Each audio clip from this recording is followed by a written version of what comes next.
हमारे प्रभु एवं उद्धारकर्ता यीशु मसीह के सर्वश्रेष्ठ एवं अतुलनीय नाम में हिंदी अपम के सभी श्रोताओं का हार्दिक अभिनंदन। आज दिनांक 24 मार्च दिन बुधवार सन 2021 का मनन के लिए पाठ। आज का शीर्षक है आईना। याकूब की पत्री पहले अध्याय के 23वें वचन में हम इस तरह से देखते हैं, क्योंकि जो कोई वचन का सुनने वाला हो और उस पर चलने वाला ना हो तो वह उस मनुष्य के समान है जो अपना स्वाभाविक मुंह दर्पण में देखता है। अजी जो यहाँ पवित्र शास्त्र और दर्पण की एक दूसरे के साथ तुलना की गई है। जब एक आदमी दर्पण को देखता है तो वह जान सकता है कि उसका रूप कैसा है, लेकिन पवित्र शास्त्र मनुष्य को और उसके अंतर्मन को देखता है। कुछ बहनें अपने हैंडबैग में एक छोटा सा आईना रखती हैं।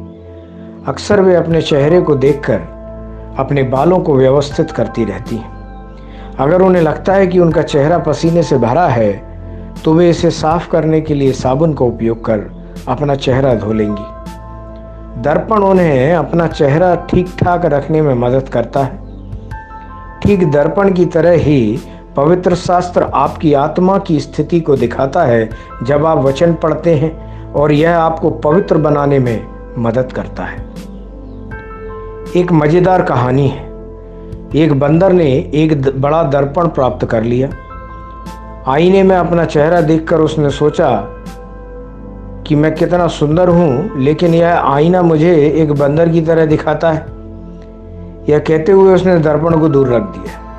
कुछ समय बाद उसने फिर से दर्पण में अपना चेहरा देखा। बंदर की छवि को फिर से देखने पर वह निराश हो गया। तीसरी बार बंदर की नज़र दर्पण पर पड़ी और वह क्रोधित हो गया, और उसने यह सोचकर कि दर्पण में कुछ त्रुटि है और दर्पण को एक पत्थर पर दे मारा और उसके टुकड़े टुकड़े कर दिए।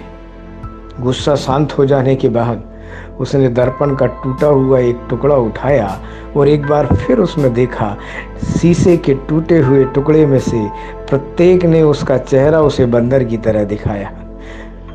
दर्पण बाहरी रूप को सही ढंग से दिखाता है, लेकिन वास्तविक अंदरूनी मनुष्यत्व को दिखाने के लिए यदि कोई चीज है तो वह पवित्र शास्त्र के अलावा कुछ भी नहीं है।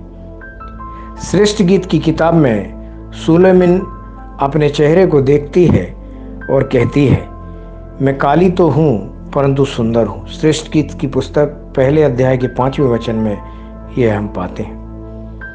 उसके पास कालापन और सुंदरता दोनों है। आदम के स्वभाव में कालापन था, किंतु उसी समय मसीह के स्वभाव में सुंदरता है। पाप ने इसे काला बना दिया, लेकिन मसीह के रक्त ने इसे सुंदर बना दिया है। आप पवित्र शास्त्र को पढ़कर परमेश्वर की तलाश करें और कहें, परमेश्वर मुझे दिखाएं कि मैं क्या हूं। मुझ में से सारे पाप के स्वभाव और कमियां दूर हो जाएं। कुछ लोगों की आंखों में एक लट्ठा होता है, लेकिन दूसरों पर आरोप लगाते हैं कि उनकी आंखों में तिनका है। परमेश्वर के प्यारे बच्चों, दूसरों पर आरोप लगाने से पहले एक बार खुद का मूल्यांकन करें। क्या परमेश्वर का स्वभाव आप में दिखाई देता है? ध्यान करने के लिए मत्ती रचित सुसमाचार उसके 6वें अध्याय के 22वें वचन में से, जहां इस तरह पाया जाता है, शरीर का दिया आंख है, इसलिए यदि तेरी आंख निर्मल हो तो तेरा सारा शरीर भी उजियाला होगा। अजी जो परमेश्वर के वचनों को सुनकर, पढ़कर, मनन कर और इनके अनुसार चलने पर परमेश्वर आपको आपके जीवन में बहुत ऐसे आशीष दे। आमीन।